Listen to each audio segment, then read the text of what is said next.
donc tey nag taxaw seetlu bu may def tey mooy poste du Sénégal poste boobu nag ay jafe-jafeem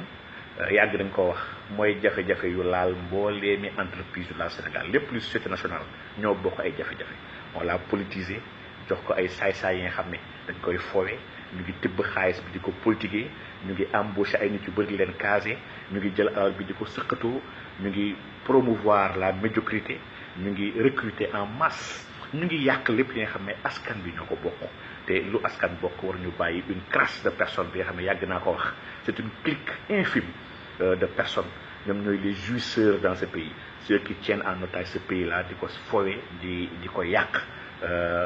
ñëpp taxaw di seetaan te lii nag suñu diine daf ñu ko tere ngor daf ñu ko tere suñu aada daf ñu tere ñu taxaw di seetaan di noppi devant l'injustice devant l'insolence devant yàq si boobu ñuy wax yàq donc tey nag damay dikk tey ci poste balaa may ñëw ci poste foog ma fàttali ndax poste nag alalu waa Sénégal yëpp la lu tax may wax ci poste ba pare di ci impliqué mboolem waa Sénégal c'est parce que poste société nationale la bi nga xam ne Sénégal ñun ñëpp a ko bokk lu tax may wax ci poste moom dama habilité wax ci ndax wax dëgg yàlla je suis postier man sama bopp j'ai été formé à la poste je suis diplômé de l'école nationale des postes donc su may wax ci poste nag jàpp naa ni kon maa ngi wax ci li ma xam lool maa ngi wax tam ci li nga xam ne miin naa ko trop ndax à l'entrée au concours d'entrée à l'école nationale des postes en 2008 ci laa duggoon poste donc je suis entré à la poste comme contrôleur des postes beaucoup de fois receveur intérimaire ci ay bureau de poste yu bëri fii à Dakar ayant servi comme chef de subdivision le chef de service comptable au niveau de la poste Dakar Liberté ayant été contrôleur des guichets au niveau de poste wax dëgg yàlla su may waxoon ci poste maa ngi wax ci li nga xam ne xam naa ko loolu poste nag duggulit poste entreprise bu yàgg la yàgg Sénégal pour rappel bu ndaw mun naa wax ni depuis 1893 nous avons une poste qui est là au Sénégal di gérer mbooleem mi AOF le premier DG de cette poste là s'appelait Abdoulaye Seck Mari Barsine muy doomu Ndakaaru di doomi Sénégal donc poste boobu nag moo nekk di évoluer depuis 1893 ba en 1960 ñu taxawal lu ñuy woowee OPT maanaam office des postes et télécommunications office boobu ñu koy doxal di ko doxal ba en 1985 sañu poste soog a dund lu ñuy wax la balkanisation ñu jàpp poste xar ko ñaar ci FMI bi nga xam ne moo bëggoon faggaagal lépp luy service public dans les pays sous-développés avec les plans d'ajustement structurel FMI boobu xar ko ñaar ñu créé lu ñuy wax Sonatel ba pare créé waale l'OPT OPCE muy office des postes et de la caisse d'épargne donc nga gis ni kon depuis boobu poste mu ngi def son petit bout de chemin état di ko sàggane di ko foowee di ko jéem a faggaagal di ko jéem a rey donc en 1995 si lañu taxawal nag la Société nationale la poste mu nekk nag une entreprise bi nga xam ne dañ ko jox autonomie de gestion ak autonomie dans l'exercice de sa mission Société nationale la poste boobu nag moom tey c'est d'elle qu'il s'agit aujourd'hui ginnaaw loolu amal nañ fi code des postes en 2006 ginnaaw boobu amal nañ fi autorité de régulation des postes télécommunications muy ARTP waaye autorité boobu dafa mel ni télécommunication bi kese moo ko ñor waaye le secteur postal li jëttiw secteur postal nag c'est le grand malade dans ce pays secteur la bi nga xam ne contrairement à li ñuy gëmloo doomu aadama ne poste dafa war a jeex ci àdduna bi ce qui est fou la poste est très rentable la poste su fekkee ni jëfandikoo nañ ko encadré ko utiliser ko ñu ko war a utiliser dama ne poste ay niche yu bëree bëri la yor ba pare ay ressources yu bëri ay zone à haut potentiel yi nga xam ne mën na suqali économie Sénégal mën na participer ci développement Sénégal mën na participer ci désenclaver ay zones yu bëri Sénégal waaye mën na participer ci ay missions sociales yi nga xam ne poste daf koo am te di ko yàgg dox nag ci biir réew mi may wax nag ni mooy entreprise bu gën a mag de par sa taille li mu jël ci ay nit li mu embauché mooy entreprise bu gën a présent ci biir Sénégal yépp ndax localité gox ak goxaan yépp poste mu ngi fa teew sans une logique financière waaye avec une logique sociale xam ne dafa war a jege doomu aadama yi dafa war a servir tout le monde elle offre un service public accessible à tous et partout donc tey nag dégg ngeen scandale bi am poste tey lu am poste tey lu doy waar te ñaaw ay nervi yi nga xam ne le DG leen yóbbu ci benn structure muy fële ci poste finance ak ay armes blanches ay armes ñu ñëw di xeex di tere un directeur général mu dugg dans ses bureaux le directeur Saliou Fedior mooy ne DG de poste finance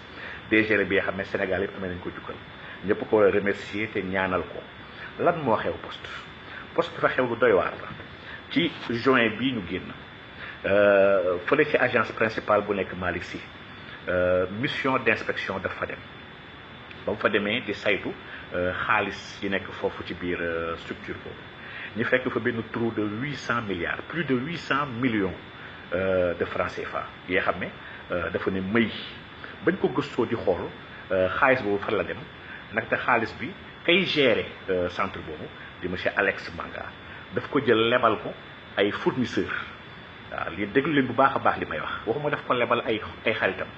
ay fournisseurs la lebal xaalis ñan ñooy fournisseurs yooyu ay nit la ñuy xam ne qui travaille avec la poste ay entreprises yi xam ne dañoo àndandoo poste ay entreprises yi xam ne DG poste dafa leen jox ay marché ñooñ ñooy soxla liquidité ñëw leb ko poste pour mën a jaay service poste après bu ñu amee xaalis ñëw delloo ko poste jëlaat seen ay chèque maanaam ay chèque la ñuy jël yi nga xam ne chèque bi signifié wul dara këyit kese la ndax amuñu xaalis seen biir ay compte jox ko le chef d'agence pour mu wal àll leen xaalis chef d'agence boobu nag may fàttali ni retraité na bu yàgg dafa retraité nekk ci ay combines yi nga xam ne depuis le 3 dafay defal ay contrat spécial depuis le 3 ans donc mission juin boobu taxoon na ñu wàccee sax ay DG waa jooju di nekk Malick Sy taxoon na ñu wàccee l'ancien DG ndax dañ ko jàpp kooku bëgg koo wàccee le DG teggi le DG le PCA de la poste du groupe wàccee le DG de poste finance fal fa keneen juin boobu nga xam ne mooy 800 millions yooyu jóge nañ fa en août une même mission d'inspection dem au niveau du centre financier de Dakar bañ fa demee le certain Abdoulaye Faye moo ko doon jiite ñu fekk fa un trou de plus de 700 millions de francs CFA moom it on a trouvé plus de 190 chèques yi nga xam ne dafa jël xaalis boobu lebal ko ay fournisseurs yi nga xam ne fournisseurs yooyu comme je vous ai dit rek dafa am nu muy demee naa si ñëw léegi la moo tax ñu lebal xaalis boobu ay fournisseurs donc la presse kon aujourd'hui nous a parlé de 1 milliard 500 millions bi nga xam ne dafa ne may le DG de Poste Finance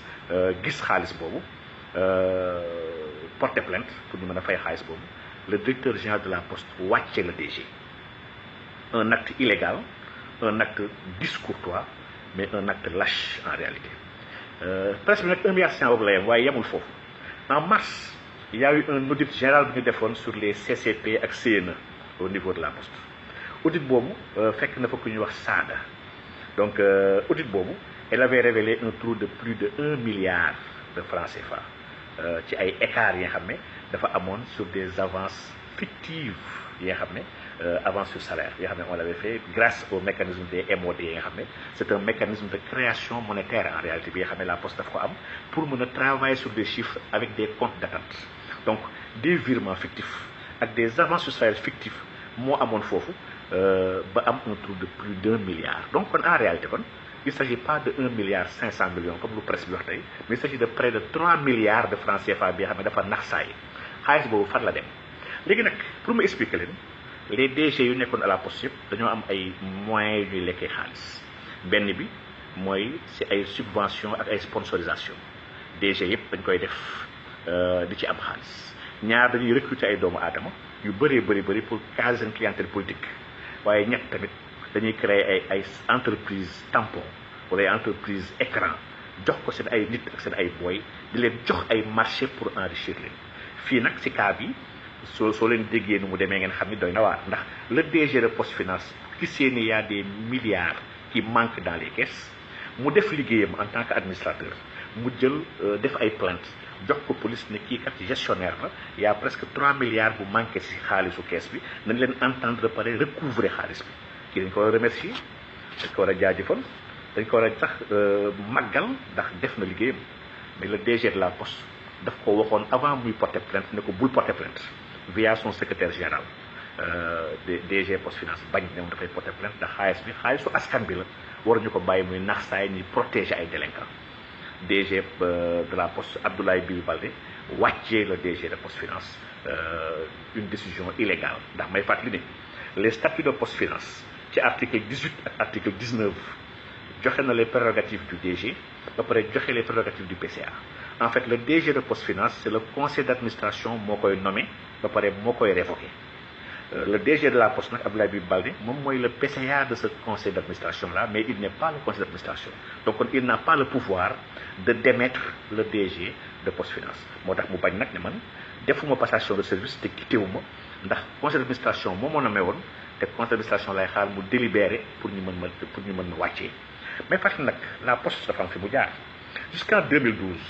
la Poste était équilibrée. C'était sous le règne de Thior ak et cetera. Il y a eu beaucoup d'acquis yu postiers yi am ba egg ci am ay résultats excédentaires am ay bénéfices Poste demoon na ba am ay bénéfices ba les postiers di percevoir un 13e mois. À partir de 2012 avec l'avènement de Macky Sall moo tax ma ne le grand mal c'est Macky Sall en réalité. Donc Macky Sall moo njëkk nommé un grand incapable, un incompétent majeur. Il s'appelle Siré Dia. Actuellement mu ngi fële ci ONAS. Donc kii dafa ñëw commencé dammati Poste en réalité dafa ñëw di ko dammati di ko yàqati commencé encourager ñu tal sax ñàkk liggéey di encourager la médiocrité di dilapider xaalis bi kooku moo embauché ay nit yi xam ne daf leen woo na leen dama la bëgg a may xaalis mais xaw ma la lay def kaay ma embauché defal décision mais jarul ngay ñëw di nga fay ko chaque weer salaire. Donc Poste di embauché la masse salariale di explosé Poste lu ñu embauché dëgg-dëgg soxlawu ko pour exploitation. Donc de 2012 à 2019 la Poste a vécu des moments très difficiles population yi ñëpp yëg ngeen di ñëw ci ay bureau de poste di fayee ko ay mandat ñu la xaalis amul nga ñëw di fayee ko ay titres ñu la xaalis amul ñëw fayee ko ay bourse familiale ñu la xaalis amul borom retraite yi di ñëw ñu leen xaalis amul ay fonds amul. Donc lii yëpp c'est sous Siré Dia la ko Poste commencé xam mu yàq Poste bi donc ñu doon xaar ci état xaar ci Macky Sall mu relever les défis mu comprendre ne la Poste c'est un patrimoine national jamono bii dafa mel ni moom rek moo des ci patrimoine yu mag yi yàq nañu ICS yàq nañu lépp luy entreprise Sonacos yàq nañu mboolemi entreprise yi xam ne c'était des joyaux de l'économie sénégalaise. Seule la Poste instant moo des te nee naa leen la Poste bu ñu ko dépolitiser bu ñu respecter le cadre juridique bu ñu ko tëral avec le code des postes bu ñu respecter la concurrence déloyale bi nga xam ne Poste mu ngi koy subir dans son marché muy le marché postal et bu ñu respecter la compensation maanaam le service public bu ko Sénégal war a fay dama ne Poste benn entreprise bu ko gën a compétitif benn entreprise gën ko innovant ndax mooy entreprise bi nga xam ne entreprise bu ëpp jeune la entreprise bu ëpp ay cadre la entreprise bi nga xam ne ay borom xam-xam kese fa ne 2019 boobu nag Siré Dia jóge fa la Poste est partie très bas. Qu'est-ce que le président Macky Sall a fait? Dafa nommer un grand incapable mu ko mooy wooyu le grand incapable qui s'appelle Abdoulaye Bibi Baldé kii moom amul lenn lu mu am comme mérite ci wàllu liggéey lu muy avoir été un compagnon de Macky Sall. À part ça il n'a aucun mérite fépp fu mu jaar c'est des scandales et des catastrophes. Mais fàttali ne Abdoulaye Bibi Diallo boobu ba mu ñëwee Poste il a démantelé presque l'organisation de la Poste pour en faire presque un ministère nga xam ne en créant un poste de secrétaire général andi ay mbokkam waa Kolda il a embauché et recruté de manière grave premier acte bu mu def mooy jënd oto bu bees mel ni comme quelqu'un bi nga xam ne buur la chaque fois man leen on est aujourd'hui dans un pays bi nga xam ne qui est à cheval entre la monarchie et la démocratie et la république. Donc ñun dañoo am des jouisseurs yi nga xam ne ils sont pas là pour travailler pour nous. Abdoulaye Bibi Baldé est un accident. J'attendais absolument rien nag de lui pour mu régler les problèmes de la Poste parce qu'il fait partie du problème de la Poste. Pour fàttali Abdoulaye Bibi Baldé a été d'abord nommé ministre de l'agriculture et de l'équipement rural ba muy dugg au gouvernement. Agriculture soo ko fàttalikoo xam ni dans le PSE bi nga xam ne Macky Sall moom la jaayee Sénégalais yi muy ay nari kese nag axe 1 bi du plan Sénégal émergent était axé sur la transformation structurelle de l'économie et l'agriculture occupait une place extraordinaire parce que Macky Sall voulait atteindre l'autosuffisance alimentaire avant 2017 surtout l'autosuffisance en riz projet wala boog objectif qui a été non atteint muy wax ne ministre boobu yoroon projet boobu kon il est nul en réalité waaye yemul foofu ñu jëlee ko fa yóbbu ko def ko ministre de l'environnement scandale bi gën a mag bu laal fële ca Lac Rose avec une concession de plus de 27 hectares ba léegi kenn leeralu ko te am na ñu bëri ñi nga xam ne ñu ciy liggéey jamono bi jàpp ne lumière doit être faite sur ce scandale foncier la ñi yàq ils ont bradé Lac Rose bi nga xam ne c'est un des joyaux du Sénégal ndax lac yu mel ni Lac Rose bi ñu am fii Sénégal 9 kese moo ci am ci àdduna ba mu daj ñu war ko protéger war ko préserver war ko dëgëral ñu sàgganee ko di ko yàqati te c'était jamono boobu moo nekkoon le ministre bi nga xam ne en charge de l'environnement ba tey ñu jëlee ko foofu def ko ministre de la communication mu yor la tutelle technique de la poste ci ministère moom ministre bi moo doon gérer poste ba mu ko gérer la def scandale yi may wax yëpp ci jamono Siré Dia de 2012 ba 2019 et ça a été fait moom moo nekkoon ministre ñiy daw di xeex pour defar poste ñu koy protéger on protéger Siré Dia ndax il enrichissait les gens du gouvernement Siré Dia mun naa tudd rek benn projet bi nga xam ne dara gën ko grave lépp 5 milliards de francs CFA Siré Dia jël na ko étant que la poste dafa nekk si ay difficultés mu jël ko neexalee ko le patron de NSIA nga xam ne si wàllu assurance def benn nébuleuse de contrat bi nga xam ne assurance vie assurance retraite bi nga xam ne daf ko souscrire pour l'ensemble même des travailleurs te contrat boobu c'est au palais lañ ko imposé Macky Sall moo ko laaj mooy ne joxal leen ma kii un contrat joxal leen ma ko marché c'est comme ça que Macky agit Macky dafay xool ay nitam ñi nga xam ne ñooy sonn ci moom di ko utal xaalis di ko financer ak di ko doxal ay waawam mu leen di jox ay marché public pour enrichir leen lii kese mooy la démarche et la méthode de Macky Sall donc jamono bu Siré Dia di yàq poste ba ñuy wax waxu restructuration de la poste fàttaliku leen le rapport de OFNAC bu 2014 2015 bu ma parlé de 80 milliards bi nga xam ne ci wàllu dispositif boobu ñuy wax la compensation mais fàttali la convention bi lié Sénégal état Sénégal ak poste convention 1986 la 5 septembre 1986 mooy gérer la compensation parce que chaque poste yi poste de établissement financier en réalité au sens du décret 84 289 bi nga xam ne moo organise les établissements financiers donc la poste dafay boot ci ginnaaw trésor muy jouer le rôle de la compensation bi xam naa ko bu baax ndax j'ai siégé ci biir chambre de compensation bi mooy am BCEAO de manière hebdomadaire dem naa pour xool nu muy demee parce que j'ai fait la BCEAO donc bibi boobu kon xaaru moon benn solution ci moom parce que il fait partie du problème ñàkk jom sax weesuwul quelqu'un bu nekk ministre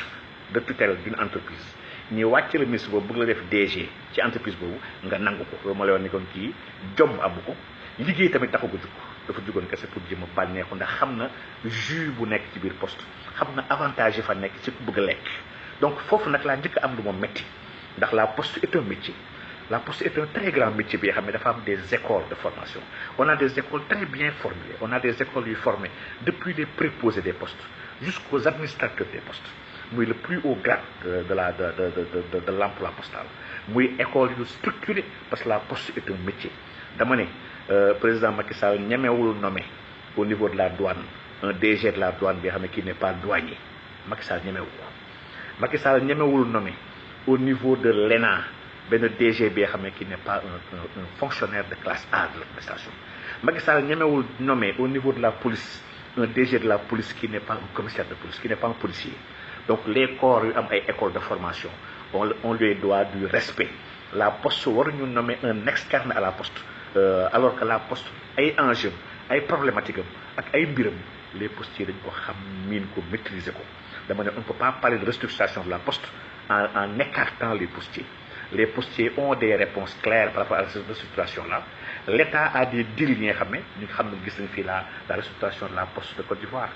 la poste de Togo Bénin maanaam fii biir UEMOA bi il y a eu un grand bandit bu ñuy wax BDK bi nga xam ne le frère du président est un administrateur ci banque boobu bi nga xam ne mu ngi jéem a xool nu ñu war a démanteler postes financiers jox ko parce que il veut faire des banques postales sans les postes donc dama ne état bi il est complice ba mu jëlee nommer quelqu'un qui n'est pas postier à la tête de la poste nommer un jouisseur bi nga xam ne liggéey taxu koo jukk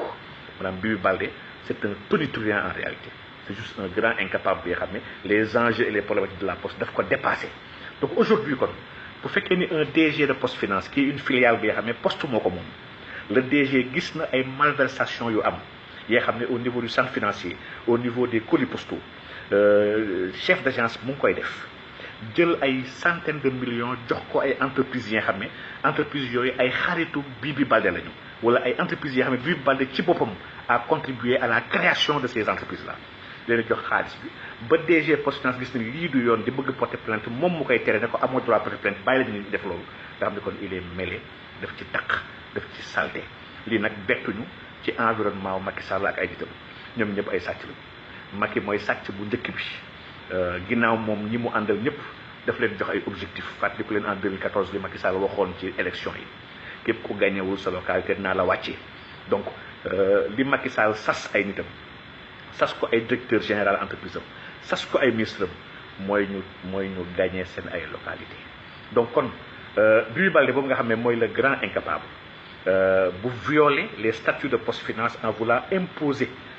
di dàq kenn ki nga xam ne moom amul prérogative maanaam amul maqaama dàq ko ndax c'est juste le PCA mais il n'est pas le conseil d'administration. Donc di féliciter nag le haut cadre Fedior bi nga xam ne qui a su rester droit dans ses bottes malgré jamono nu mu tëradee mu am ay cadres couchés am ay cadres qui se prostituent dans l'entreprise di jouir de manière inélégante wax dëgg yàlla ci ay xéewalu entreprise boobu. Il a osé prendre ses responsabilités xam ne lii alalu askan bi la Sénégal bi yëpp a ko bokk war ñu ko jël di ko foowee wala di ko caaxaane donc kon scandale poste yi moom yi ngeen tàmm gis auto poste yi ci campagne yeeg ñu ngi koy waajal ordre de mission yi defal pour chauffeur poste yi leen téye leen campagne loo pour président lii yëpp dafa yàgg poste te dafa war a jeex dama ne dañoo war a dépolitiser l'entreprise on doit donner la poste au postier te nag lii nag tax na may woo Sénégal yëpp nag amuñu droit seetaan poste ces caïmans-là di ko mettre à genoux ndax la poste instant est déjà à terre fexe nañu faggaagal poste ñu ngi lekk xaalisu poste ñu ngi damm clientèle poste ba ñu bëri ñu ngi commencé suur poste ñu bëri bëggatuñu envoyé seen ay mandat poste may fàttali ni poste nag mooy première banque Sénégal ba muy nekk banque amagu fi ñu tuddee ko la banque des pauvres muy permettre ay chèques postaux maanaam ay compte courant ba pare mettre à la disposition population une caisse d'épargne donc mu nekk li nga xam ne sénégalais yi ñëpp étant donné que ñoo ko moom ñoo ko war a jàppale bañ état faggaagal ko en plus de cela poste c'est plus de 4000 familles yi nga xam ne ñu ngi sàmm seen diine di sàmm seen ngor di suturlawu ci xéewal ak teranga ak liggéey bi leen yàlla jox foofu ci biir poste donc ñii on doit pas les abandonner may wax nag ne lii xew instant Sénégal muy secteur yëpp muy entreprise publique yëpp muy ñëpp ñu yàlla dénk ndombal tànk te ñu ànd ak président Macky Sall di ko liggéeyal di ko neexal su leen seetaanee on va détruire tout le pays ba duñu amati benn entreprise bu sérieuse dans ce pays te duñu amati benn structure bi nga xam ne bu organisée bu mën a produire sax un quelconque résultat pour le Sénégal nous devons dire non et nous devons accompagner la poste ci entreprise bi nga xam ne le grand responsable là il s'appelle Macky Sall moom mooy le seul problème de tout le Sénégal te dama ne ñiy wax yeewi askan wi sax duñ ko mës a yeewi bu dee yeewuñu Macky Sall pare Macky Sall c'est moom moo raw le coronavirus. Donc aujourd'hui li may ñaan Sénégalais yi mooy ñu accompagner le syndicat majoritaire de la poste le SNTPD en àndandoo avec l'ADEP l'amicale des cadres l'amicale des diplômés des écoles des postes bi nga xam ne jug nañu jël ses responsabilités xam ne instant yi dañoo nekk en phase jéem a dammati poste dañoo nekk en phase jéem a faggaagal poste dañoo nekk en phase jéem a rey poste ndax gars yi am na ay entreprises yu taxaw ay multinationales yu bëri ay banques européennes yi nga xam ne wax nañu ak président ba wax ak rakku président rek la ñoo soxla ñu dammal leen poste ñu bàyyi leen ñu reyal leen poste comme ça ñoom ñu mën koo jënd au plus vil des prix damay waruñu nangu cette mafia là organisée autour de la famille du président mën a acquérir un joyau qui appartient à tous les Sénégalais. La poste peut bel et bien fonctionner, la poste peut être rentabilisée, la poste peut être rehaussée au plus haut de ses niveaux où des règles élémentaires de gestion sont respectées et une dépolitisation totale de sa gestion enclenchée. Dans la poste, il y a un cadre de Bourré, il y a des cadres éminents qui peuvent régler les problèmes de la poste. Donc, syndicats, population, nañ taxaw préserver li ñu moom te bokk ko muy la poste